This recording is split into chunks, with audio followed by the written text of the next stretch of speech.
అందరికీ నమస్తే అండి ఫ్రెండ్స్. ఈ పూట మన వీడియో ఏమంటే మన వాళ్ళ అభిమానంగా వాషింగ్ ఏరియా చూపించండి, వాళ్ళ బట్టలు ఏ విధంగా వాష్ చేసుకుంటారు, వాళ్ళ బట్టలు ఎవరు వాష్ చేస్తారు అన్నట్లుగా అడిగారు. వాళ్ళంతకు వాళ్ళు వాష్ చేసుకునే వాళ్ళు కూడా ఉన్నారండి. వాళ్ళకి ఇష్టం అట్లా రకంగా వాష్ చేసుకునే వాళ్ళకి. కొంతమందికి వాషింగ్ మిషన్లో మేము వేసి ఇస్తామన్నమాట. ఇదిగోండి ఇక్కడ వాషింగ్ మిషన్ ఉంది. ఈ మధ్య కాలంలో మన అభిమానులు ఒకరు కొత్త వాషింగ్ మిషన్ కూడా ఇంకా ఒకటి తెచ్చిచ్చారు. అది కాకుండా ఇంక 2 ఉన్నాయి పాతవి. మొత్తం 4 వాషింగ్ మిషన్లు ఉన్నాయన్నమాట. కాకపోతే కొంచెం కొంచెం పాతవి, ఇది ఒకటే బాగా పనిచేస్తుంది. ఇంకొండేమంతా కొంచెం అంతా మాత్రమే పనిచేస్తాయి అనమాట.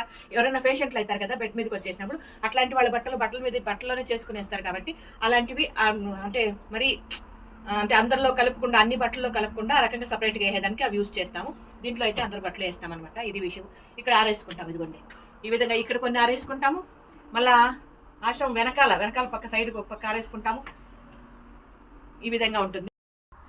నేనైతే ఫంక్షన్కి వెళ్తున్నాను. రేపటి వీడియోలో ఏ ఫంక్షన్కి వెళ్ళాను, ఎక్కడికి వెళ్ళాను అనేది మీకు తెలియజేస్తాను. ఓకేనా?